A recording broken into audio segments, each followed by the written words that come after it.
Hunting for that magical genie with piles of cash? Join Candace and her guests as they uncover financial secrets, have a laugh at past mistakes, and savor financial rebounds. Thank you for listening. Let's dive in and do something today that your future self will thank you for. Hello, everyone, and welcome to the Money Flow Genie podcast. I'm so excited to have Shannon Sherman here today. I've been with her as colleagues in the multifamily world. And Shannon, do you want to give us a little bit of an intro about yourself, and welcome to the Money Flow Genie podcast? Thank you. Thank you for having me. Well, I'm Shannon Sherman. My husband and I do ST4 equity together.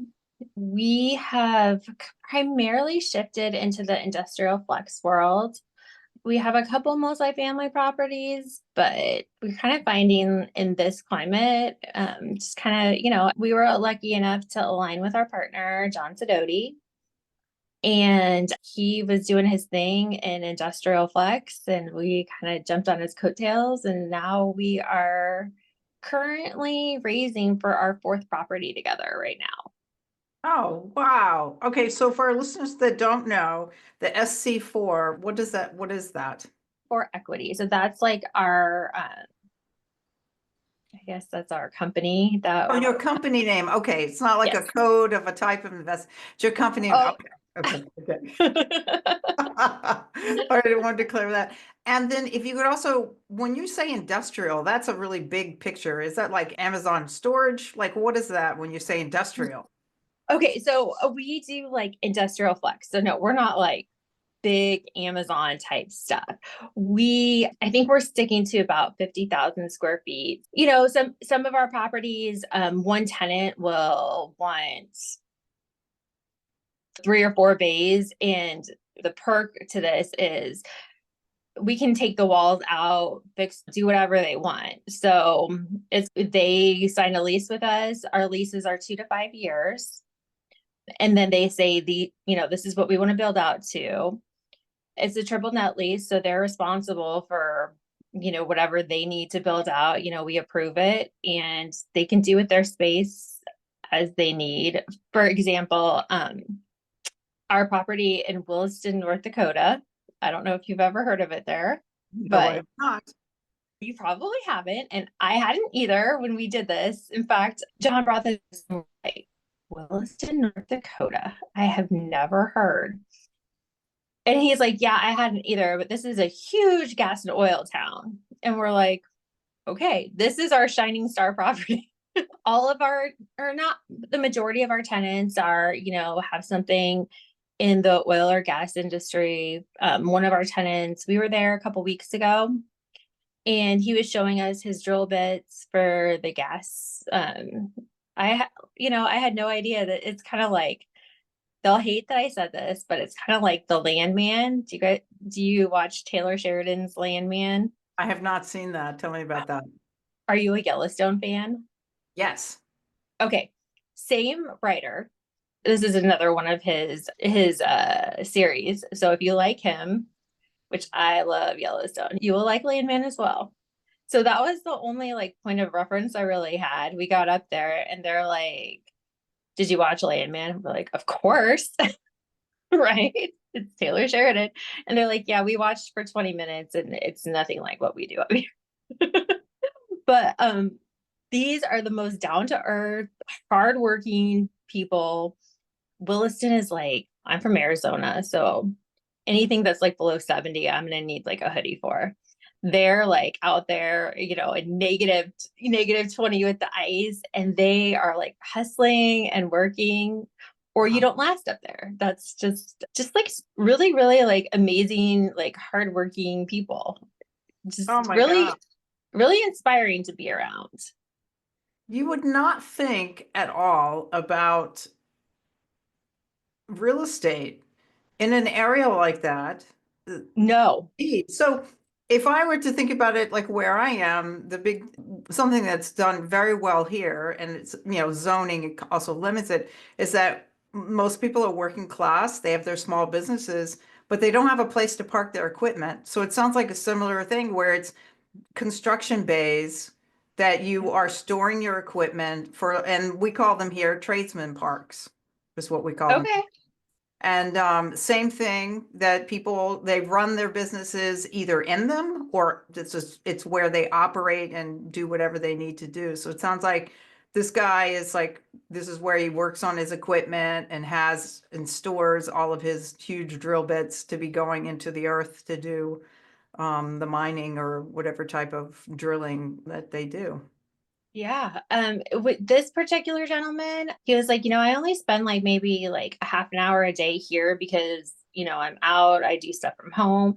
Super nice gentleman. He was happy to show us his stuff. One thing, like John, our partner, he really tries to establish like relationships with our tenants. We want to make sure everyone's happy. It's because we are in these long leases. We want everyone to be happy. We want to be amicable with everyone. So yeah, it was really neat. We had coffee with another tenant of ours the next morning. But yeah, I had no idea. Like, I'd never been to North Dakota before. I never thought much of North Dakota. I mean, it was just kind of, I like obviously warm weather. That's why I'm in Phoenix. So, I think right before hearing the negative weather, I was like, oh gosh, I don't know. Like, this is going to be a hard trip.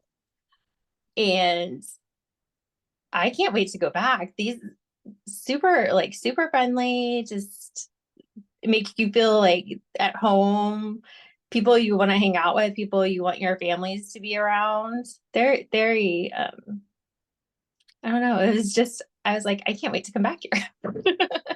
I love that. One of the great things I find about real estate, first of all, is when that's such an umbrella, the term real estate, and people don't realize how much of a niche that you can go down in, it isn't just multifamily, it isn't just single family. There's so many bits and pieces to it that you could find that like this. I would never in a million years have thought about this as a real estate strategy to invest in. And the tenant base, like how would someone find all of that? That's fantastic. Yeah, It just it's opens great. the mind again, to think more. And now driving down the streets, as people listening to this podcast, driving along going, wow, I don't know what kind of real estate to invest in. You'll start to look at everything that's out there. Yeah, Trevor and I, my husband and I, we started in single family. I think like the most, like the majority of people probably do. Because when you think of real estate, you don't ever think you could buy an apartment complex, Right, or at least right. I didn't. Maybe, other people thought differently, but we started with our single families, and then you kind of get to a point where you're like, I kind of like this. This is cool what I'm doing, but and then at least in our case, that's when we started like the multifamily. But unfortunately, in the last few years, multifamily has been a hard niche to be in. And we're okay. So our single families are all doing amazing stuff. So do we go back to that or what do we do? And then we met John, and that kind of opened up our eyes to what else is out there. And yeah, it is. I don't know. I get bored easy. So it's kind of nice to have like something different to talk about. Nice. I love that. Before we go deeper into like the whole financial journey and how you got into real estate, I have what's called the Self-Praise Showcase as part of the podcast. And that's where I want to hold for you and to hold a space for the audience as well. We're not taught that we can boast about ourselves. And there's a lot of things, like little things, big or little, it doesn't matter.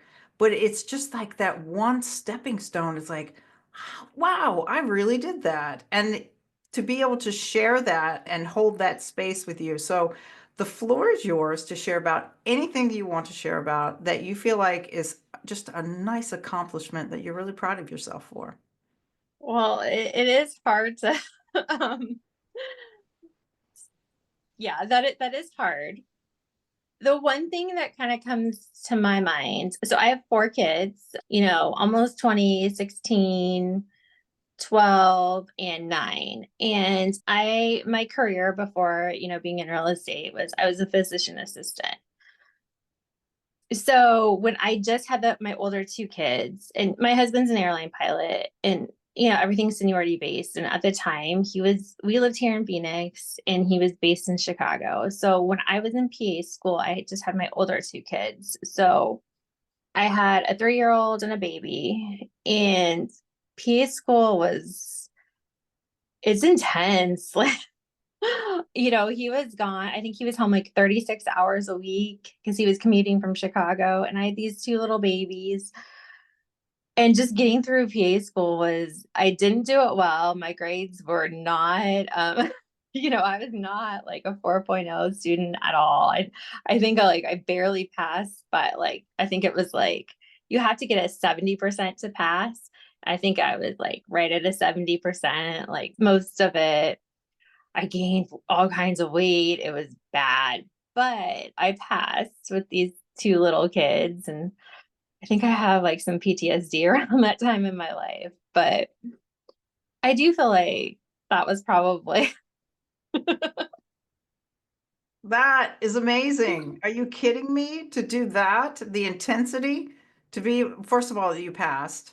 The one thing to think about in that scenario is that to be able to be present as a mom, that takes a lot.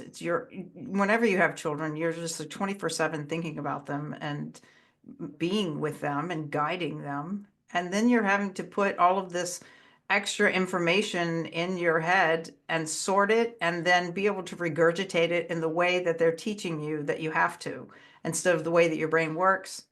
I say big hats off to you for that. oh, well, thank you. I mean, I wouldn't say like at any point in that I did everything well. Like you definitely, I'm a believer that, you can do everything in like, in time phases or whatever. So I definitely was not on my A game in any one part of my life at that point, but thank you. Like, That's accomplishment. It's funny. I'm hearing you, and if you don't mind, I want to use this as an example. You just said something that you're proud of yourself for, but yet at the same time, I'm hearing you not be so proud. I think that was a big accomplishment. thank you. Yeah, it's like, I don't think you could ever pay me enough to go back to those two years. No, no, no, no. It's like been there, done that. Let's move on. And clearly, you all are doing extremely well from where you were just recently talking about the struggles of being in that. And um, Oh, thank you. I just think that's Thank you. fantastic. Let's go back quickly to the real estate aspect. And, the podcast is about our financial journeys. How did you end up like getting into real estate as like your so-called asset class for financial wealth? Like, what was your journey? It's funny. When we had our oldest son, we lived in a condo because at the time, it was like very post 9/11.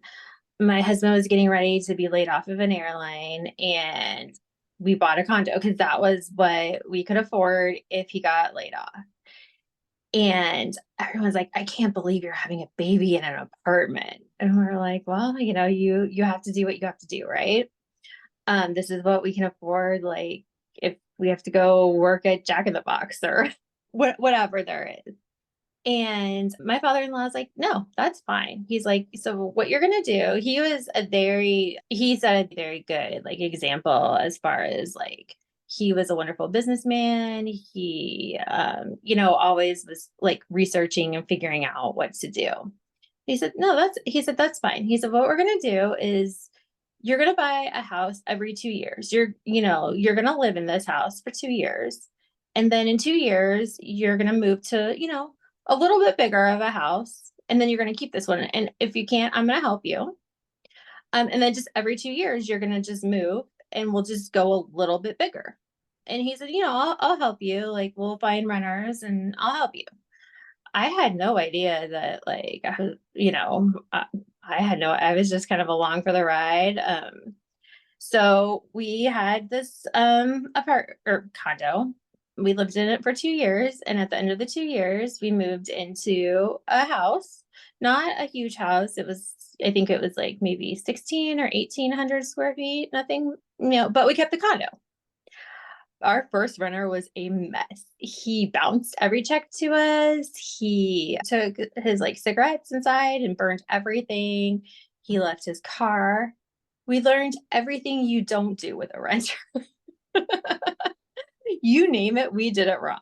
First, right off the bat. So everyone said, well, okay, you're going to sell this, right? And you're going to, like, why would you do this again? And we're like, no, we're going to keep doing this. Like, we've learned now. You can't go much further down than what we did. Like, we had all, like, we were getting paid, we were paying for the bounce checks. We were like, it was a mess. So, like, there's nothing else left. So we moved into this house and right, I think this is around 2008. So we're in this, it was a new built house. And that's when I got into PA school. But it was also 2008. We couldn't sell this house either.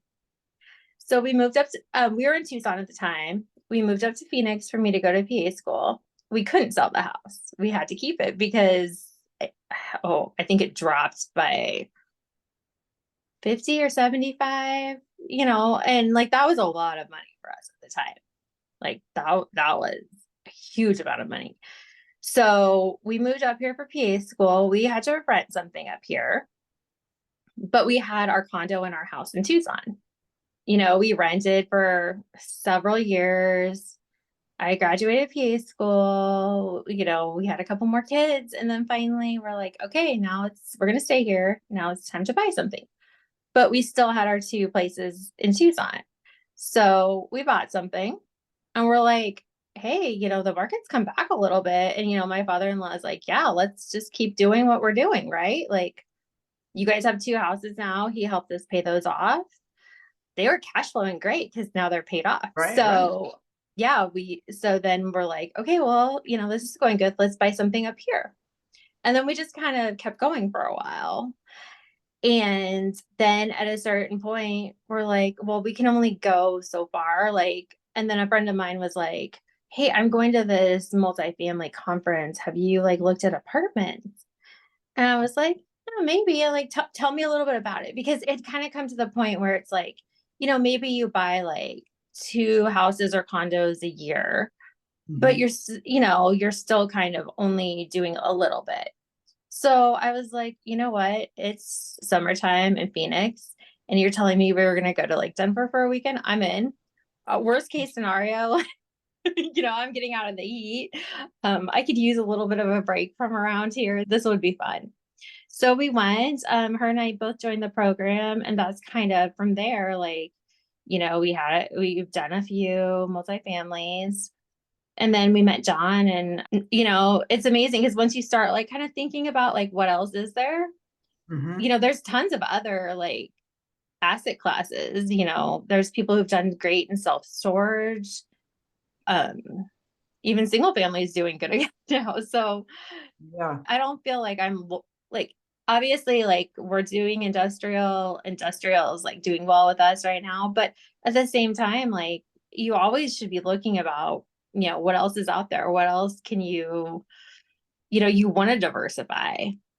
Yeah, that's one thing that I've noticed, that a lot of people, they teach their particular strategy in real estate as if it's the only thing. And I like to diversify my portfolio in real estate. I don't have to know real estate. I don't need to go. I don't really know the stock market. I know it works. I know a lot of people that do extremely well, but I like to be able to have something tangible. It's the way my brain works. I can understand real estate, and then what little bit you don't realize how much just owning single family, how much you really know about managing other types of real estate. Yes, there are the little nuances within each one, but you do have that base foundation. Once you've been a landlord, you really understand. And even be a renter, we also understand, oh, this is how I would like my tenants to feel.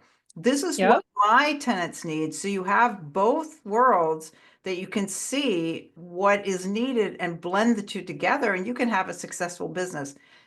And yes, everybody's going to have moments like what you were just talking about with your first tenant. I mean, we all go through that. And just so as a comparison, the stock market goes up and down. People lose a lot. It's the same thing with real estate. You have ups and downs, but it doesn't mean that you have to run from it. Oh, this doesn't work. And so here you are today. Now, I just want to say that just for the listeners that don't know why the 2 year mark was happening before with the single family homes when you're moving 2 years, that's a tax strategy so that you don't pay capital gains tax if it's a residence. Is that correct? Right. And also, that was when the market like kind of like crashed in like Last 2008 yeah, too. So like, yeah. I think we like what we could have sold for at the time was like 60 grand less than, Mhm. and that was a lot of money for us at the time. Like that would have been like a huge, Yeah. you know, yeah. Yeah, it's huge loss. That it just was not worth it. And at times like that too, it's when that's like just the same like the stock market. You don't sell, you hang on to it. You put a renter in there and you have, somehow your mortgage isn't going to go up just because the market plummeted. You're responsible for your No, mortgage. Continue paying and wait for it to ride out. That's what happens. So many people panic when that happens because there are markets like Arizona is one of those places where it does, it's almost like its own little world in the real estate. It goes up and down. Hawaii is very similar. I looked to buying property in Hawaii, same thing. Oh, don't buy this time of the year. It'll go back down. And so it's like this little up and down and up and down. And so, that is like a dream place. oh it's just stunning, man. Stunning. All right, so now I want to jump into a couple of things like what was the biggest financial lesson that you've learned? Like if you were able to like look back in your life, if you knew, what would be something that you would say that if I knew this, maybe I would have done something differently? Honestly, and this is going to sound horrible, but I probably would not have gone to grad school. I would have just learned more about real estate earlier on. At the end of the day, like it was really I didn't love like being a PA. It was there's only so much you can do against this healthcare system. It's really hard to make people, responsible for their own health because Yeah. you can tell them this is what you need to do, but at the end of the day, so it was not everything like, I had thought that would be. So I probably would have, not gone to grad school and then put that into, learning more earlier Mhm. about about this. I'm finding more and more people are not wanting to put so much money into education because not, now let me correct that as I'm moving along in that statement. Education is key, but do we have to spend so much money on institutional education that what are our students coming out of these colleges with in order to go into the workplace to be able to pay back those loans? With a huge amount of debt. Huge amount of debt. Huge. There's an imbalance in that. It's sad because college is so much about discovering who you are in a safe place. Right. Get to be a young adult thinking you're not the boss of me. I have my own rules now. Oh, that sounds just like my 20-year-old son. Yes. That's me. That's me. I know how to live, but at the same time, you're living in a dorm. Even though there's a cafeteria, all the food is made for you. You're going there, but it's like I can eat what I want. Yep. Now, Yep. granted, I will say that, I grew up on a farm. We learned how to be very self-sufficient. Oh, I love Um, that. I did not yeah, know that. yeah, yeah. And ironically, here I have had a landscaping business as well for 33 years, but and I love it, totally love it. That our upbringing and what we surround ourselves with really has a great influence on how we look at money and what we look like, what this is what we're supposed to do. So it sounds like in your family, going to college is what you were supposed to do. Yeah. And it's hard for me to break that with my own kids too, because and at the time, like there's a lot of shade I definitely have for my own parents. But the one thing that, they did value having an education and because they really did think, and at the time, like that's how you were successful in life.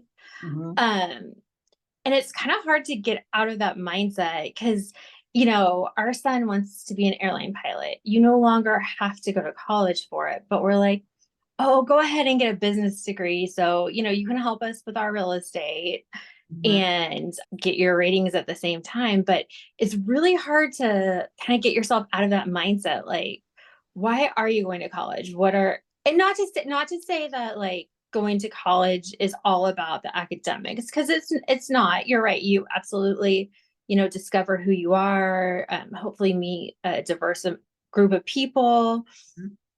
all the other social aspects that come with it, and growing up and becoming hopefully a functioning member of society.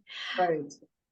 But it is hard to break that you because I feel like in our generation, if you didn't go to college, it was kind of looked down upon. Mhm. Whereas now, like, you can't really tell like who did and who didn't. It doesn't, because there's 20-year-olds who have amazing businesses that they're running themselves, and education for sure. Education is priceless. How you obtain that? Do you go to a bunch of masterminds? Do you meet people who are in successful businesses that you will maybe mentor you and learn from? I don't know. But it is hard as a parent to get yourself out of that trap of my kids need to go to college, because maybe they don't. And sometimes, even though, I'm probably, all parents probably kick me for saying this, sometimes you do need to listen to your kids and what they want. Yeah. Because if a kid doesn't want to go to college, particularly if you're footing the bill, that they're pretty much going to be like, no, I'm not cleaning my room. No, I'm not doing my homework. I don't want to be here anyway. Um, Right. listen to that. I think that the biggest thing that we're not really taught, because it is school is still very old. Technology is changing constantly, but the school system and the method in which they teach is not keeping up with it. So it's like what's being taught is not matching what's real right now. So what purpose is that in that? Right. There is no purpose. Learning about history is great, but I would rather have finances be taught. Right. No one teaches that. And even in all of the finance groups that I'm in, I'm sitting in rooms with people that have been CEOs of banks. And the strategies and the things that we're learning about finance, they're like, I can't believe I was in this industry and I didn't even know Right. this. Well, and still like the new stuff that comes out, you still have to learn. Like, it doesn't matter if you like just went to high school or you have a doctorate, like you still have to learn it with everyone else, the new stuff, if you want to keep up with it. So it I know it's hard. It's kind of hard to figure out like, okay, you want to go, and right now our son's very happy in college, and Mhm. so it's like we can't take it away from him. But I'm kind of thinking with my other kids, like I think, even with my daughter, like we've always talked about like, oh, when you go to college, but maybe we need to like, start working on changing the conversation and saying, Mhm. what is it you're hoping to get out of college? Yeah. Yeah. And then Because maybe you maybe don't it's need. part-time. Maybe it's not full-time. Maybe it's occasional. Maybe it's a community college. Because in Yeah. the end, when I'm walking anywhere, going into any of my meetups or talking to people, the only thing when people ask, like if you happen to mention it, you have a college degree, they're like, oh, I know so and so that went there. No one's saying, can I see your graduation certificate, please? Can I see where you went to school? It's more Right. like what you do with the knowledge that you have and who you are in the world. And that's what makes you successful in that sense, Absolutely. you know. Absolutely. And it's about if you love what you do, you will succeed. And Yeah, success is defined by each individual person. absolutely. Yeah. Absolutely. I want to touch on something that we were talking about before, which is, I think is fantastic. And the reason I want to bring up the airplane that you all just purchased is because people that don't, first of all, I don't fly, I don't ever desire to have an airplane. It's not Me my either. hobbies. Sometimes I wish I had a helicopter to jump from point A to point B, but it's like, okay. But some people may like, but there's a way, because you would think that I could never do that. It could be a dream, but it's so possible. So let's talk about the strategy that you all ended up getting an airplane, and you have to bring your son into this because I think this is fabulous as well. Right. So yeah, tell us about that.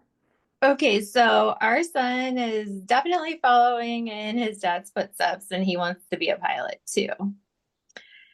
So my husband figured out that his flight training is so expensive. It's probably more expensive than college.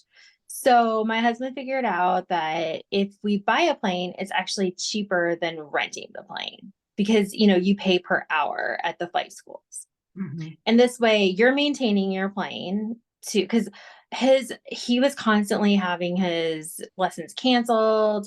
Stuff was because this was breaking, that was breaking. And especially with all the recent accidents, I want to know that it's maintained by the best person out there, right? That's a little nerve-wracking, just that alone.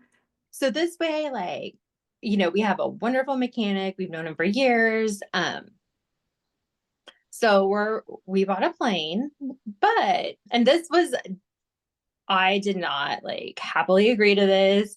I was kicking and screaming about it, but we're sitting down with our CPA and we have a wonderful CPA. He is, he specializes in people with real estate and definitely we plan our tax strategy with him he tells us this is what you should do this year. This is what you should. And I'm kicking and screaming and rolling my eyes about, my husband's like, well, our son is doing this. I need to look into a plane. And he goes, oh, not a problem at all. What we're going to do, you are buying this plane. As long as, Ryan has to have so many cross country hours to do this. And luckily Trevor can do that with him. He said, are you gonna go and visit your properties? Because we do visit our properties, of course. We like being more hands-on owners anyways.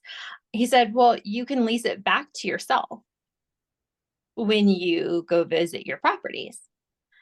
And I hadn't even considered.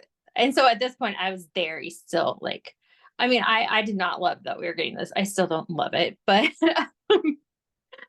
he's like, oh, this absolutely can work out for you because first of all, you're saving money on the flight lessons. And second of all, you lease this back to yourself to visit your properties. I think Brian has to get 150 hours or something for his next, don't quote me on that. I'm not the pilot, but it's a lot of hours. I mean, why not go visit our properties? And then we also write that off. I had no idea. So, the accountant's getting all excited. I love him, by the way. If you're looking for anyone, he's local to us. I know that was kind of a sticking point for me. I wanted somebody we could sit down with face to face, but I'm happy. I would recommend him to anyone, but he is like, yeah, this works. There's no reason not to do this. In my mind, I'm like, right. And you know what? Like with anything, any kind of real estate, if it's not for you, it's an asset that you can actually sell. And so that is one of our agreements for my anxiety is that, after Ryan finishes his ratings, but just the way that with what we buy industrially or industrial assets, most of them aren't here. Nothing underwrites in Phoenix right now. We have a certain buy box, and part of that buy box is there has to be a standalone industry. We have to have so much transportation going in and out of it, which is why we have the one in North Dakota. And then we have one in Savannah and one in North Carolina. We are hands-on owners and we do want to visit them. I was just in Atlanta. We have a multifamily property there last week. 2 weeks before that, we were in North Dakota. So we do visit these properties. So why not fly there. Let me put another little bug in your ear that your husband might get really excited about. Recently, I was talking to someone whose husband is also a pilot, Oh, and they are looking into, like, they've, by flying all over, he does a lot of private jet piloting for people. And he came across that there's such a need for people that have their private planes, a place to park them, place to store them, and yeah, also a place when they fly to whatever destination to be able to have office space to work. Because they get yeah, there, they need to do work before they do whatever it is they need to do. And then they go home with their plane. But so runways and airplane hangars with office space is something that is very much needed. They also do memberships. You can subscribe, be subscription yes. memberships. It's a whole network out there. Just to, like, think about this, this is a really interesting thing. I would suggest to have your husband start talking to people and Yeah, I heard a little bit. That was, yeah, I will definitely mention that to him. I have heard that a little bit. Mhm. Um, there's so much out there that, Isn't there? and like, and that's the thing is like, you don't have, if there's a, niche in real estate that doesn't resonate with you, it doesn't mean real estate isn't for you. Maybe that niche just isn't for you at this time, Exactly. whatever. But there's so much you can do out there that sometimes I get a bit I kind of can be a bit ADD at times and I get a bit overwhelmed because I'm like, oh, this sounds really cool. That sounds really cool. I want to learn more about this. I want to learn more about that. And then I'm like, just thinking about it and I don't. Yeah. Yeah. I'm there with you too, because when starting off in this, and then you hear somebody has closed on a deal, and someone that might be posting in a Facebook group, it's like, oh, maybe I should do that instead. And Right? I find that, all right, focus in, narrow in on something that really appeals to me. And what is it? Find the why behind it. And not just do it just because it's under the umbrella of real estate, but really find, is there a big why behind it?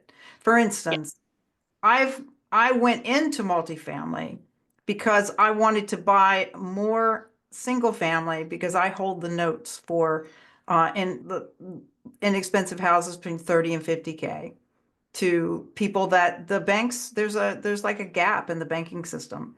And And that's something else I want to do more.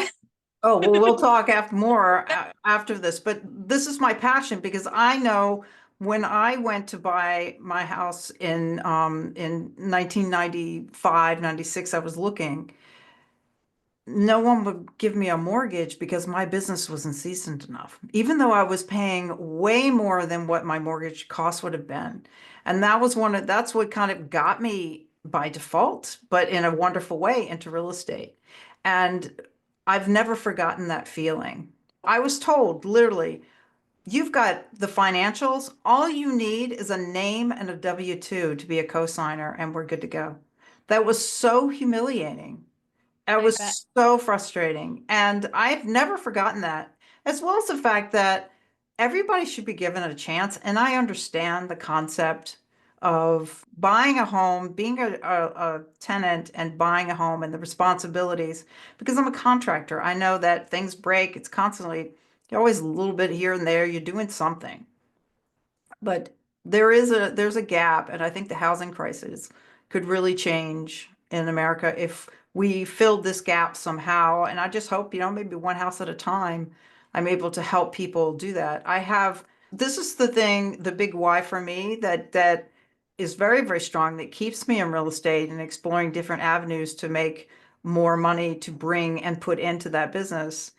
But when I have, for instance, the one of my properties, the husband and wife team, I'm not sure their age, but the husband said to me, as they were, going back and forth in text and sending me back the contracts, my wife is so happy she gets to have her own vegetable garden and a yard for the first time. Oh, I That's love that. just sends chills down my spine, because that's something that just brings such joy and peace to someone. Yes. and having the stability and knowing that she can step outside and just, I can plant tomatoes. I can be self-sufficient. My life is changing.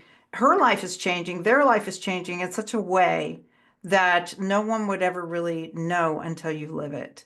And I love vicariously living and creating these little fantasies in my head about seeing her going out and picking the tomatoes. But that's my why for real estate. And I think that when we find those whys in whatever financial journey we go, if we find that deep core, keep that in mind, and then the fear of missing out will lessen because you're attaching it to what is really important in that. But it doesn't mean we still can't observe and watch and learn. Absolutely. Absolutely. And you never know what'll resonate. Just because something isn't for you at this moment doesn't mean it's not for you later. Yeah. Or, I'm very big on not everything is for everyone at this time. It doesn't mean that later it's not for you or. So my last question before we wrap up is, so now that you're at this place to be able to buy this plane, what do you do in your life to make sure that now that you've created this financial journey that seems like a very wonderful opening, growing journey, to not exceed the almost like living a lifestyle as opposed to continuing to grow financially, and getting caught up in the, wow, we've got this money now. Wow, why don't we try this and that? And like, how do you distinguish between getting bigger with the stuff that obviously always costs more? The bigger our lives get, the more expenses that we have, and finding that balance. That is hard. And I do think about that pretty like regularly. I think we recently bought a new house. We've been here like a year and a half, a bigger house. We have 4 kids, and we love having the friends over, and knowing the friends. And our last house that we had was probably my favorite house that I've ever lived in. It was a decent size. It wasn't a super small or whatever, but we moved into this house, and I have the hardest time keeping it clean. The kids don't want to help me. And so I think I am not a connoisseur of things. I definitely am more like experience driven. So things aren't necessarily something that holds a place for me. We're in another mastermind besides the one that you were in, and we were talking about like gift giving, and somebody's like, "Oh, well, what's the favorite gift anyone's given you?" And I'm like, I have to think about that because I'm not like, that's not my love language. Is I love giving to other people, but for myself, that's not necessarily. But I don't ever want to not be like a person either. My son, like when he went to ASU, he met all of these, like family office type kids and stuff. And just the reality is like definitely not our reality. And I was like, but at the end of the day, what they're looking for is they want you as their friend. That's what we all want, right? We all want, well, at least I do. And I think we all want relationships, and we all want to feel connected to people. So to me, like that's always been the most important thing. It's having like people connections and being, so I guess things aren't, no, that's not to say like, we have a trip to Paris coming up, and I'm so excited for it. And this is probably like our last really big family trip because our son he's even coming back a little bit early because it's his birthday and he wants to be with his friends. And understandably so. I mean, I remember, Yeah. I'm sure you do too, right? But this is probably like our last really big like hurrah.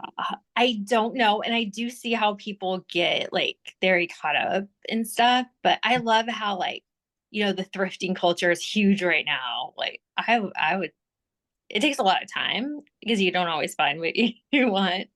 So I think my why has always been more relationship driven than anything else, because even though you want like a certain amount of money or you want certain, I feel like really what we're all aiming for is time freedom, right? To do, Yes. people think that, and I guess it is true because you need money to have time freedom. But at the end of the day, I don't want time freedom so that I can go shopping or, not to say that I don't like shopping, because of course, I mean, we all like shopping to an extent because there's something you want, but you want time. Like if you were to say like, pick your, I think Rod at what some of them, he tells us to pick our design our 24 hours. It was nothing. There was never ever anything that had stuff in it to me. It was always like, these are the people I want in my 24 hours. These are the things I want to do. So money gives you time freedom to pursue with your close relationships or giving back. Because stuff is just stuff at the end of the day, right? Like, It's so true. It's experience that gives us the memories. yeah, It's not even so. As an example, if someone were to be all into cars or something, and no judgment on that, it's the right. experience of sitting in the car and smelling, whether it be a vintage car and you're smelling the old. It's kind of a funny smell, but it is. It's like you can smell the gasoline because of the carburetor and the Right. smell of the exhaust, or in a brand new car that you smell the new smells of the fabrics and things they have in there. And it's not, and the feel of what it feels like to sit and hold the steering wheel or something like that. It's not the object itself. It's the And the community that's around, because I feel yeah. like I'm not a car person, but I feel like there's always this community of, they all park next to each other. And Mhm. then, every weekend they're doing, The at least drive. for, I don't know, like that's not and for me, like my dream car was having like a Tesla because I feel like I am, doing something good for the environment. I don't know if that, I've heard like now that I have one, I've heard maybe not, but that's why that was important to me well, and I love not getting gas too, but I felt like I was doing something environmentally responsible. I don't know if that's still, I've heard, the energy from fossil, all of that. But yeah, I think, at the end of the day, we all want the same connection. I agree. I agree. And that's why something that I've mentioned before in other podcasts is that finding your freedom number doesn't have to be enough to buy your own island. It doesn't have to be this outrageous thing. It just needs to exceed your expenses and have a little cushion to be able to experience what you like. And for some, that could be multi-millions of dollars. And Right. others could simply be making $150,000 a year, and that is time freedom. It's really to the individual, and that's one of the things that I'm really trying to stress, because people always are getting addicted to more. I got to be somewhere else. And listen, I'm the biggest guilty of that, thinking, I got this, now I'm here. What's next? What's next? Well, when is next good enough to then make something next be more of an experience, Well, What because we're all moving definition? you know, a couple years ago, we did this mastermind where we hiked. It was crazy. I didn't like I was not at the same level as everyone else, but somebody said to me there, they said, what's your number? And I can't even remember what it was at the time, but I felt like in my mind it was something that's always changing, right? And he's like, because I was like, well, I think it used to be this, but now it's this. And he said, stop moving the goalpost. Why do you keep moving the goalpost? And I said, now I would argue that maybe like inflation makes you move it to an extent, the price Right. of whatever. But if you're designing the life that you want, there's whatever that you need in that to cover your expenses, cover the things that are important to you. And in my ideal life, I have a big garden, or whatever. So you're covering that. And Mhm. obviously, I do have 4 kids, and there are certain things I want for grandkids to be able to provide. But Mhm. if you're always moving the goalposts, it not and obviously I struggle with this just as much as everyone else, but there does have to become a point where you're like, okay, that I'm at my goal. This is what we said, you Yeah. know but there is human nature involved, I guess. Yes, it's so true. Well, Shannon, it's been so really wonderful having you on the podcast. Yeah. If our listeners wanted to reach out to you, how would they reach out to you and talk to you more about making airplane hangars and I'm going to tell him you said that. yes. So on Instagram, I am Mrs. Pilot Investor, and my husband is the Pilot Investor. Also, I'm my age, and so I think, my son tells me Facebook is very uncool. I'm Shannon Sherman on Facebook, but that's primarily where I am.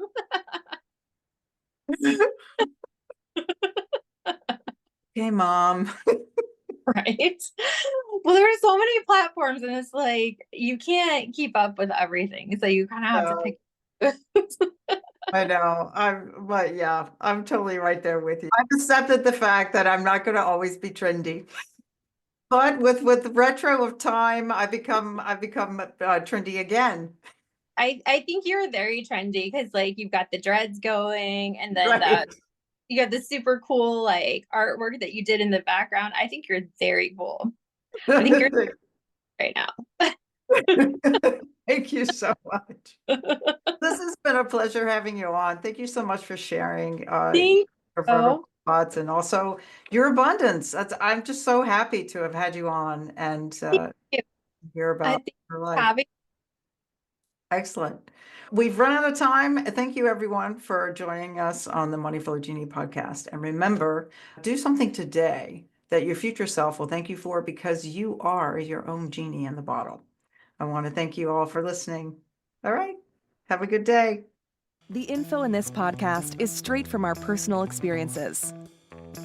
You alone possess the power to manifest your desires. You are the genie in the bottle, awaiting your command. So ask smart questions. We're not licensed financial pros, so be sure to consult with a licensed professional, attorney, or tax consultant.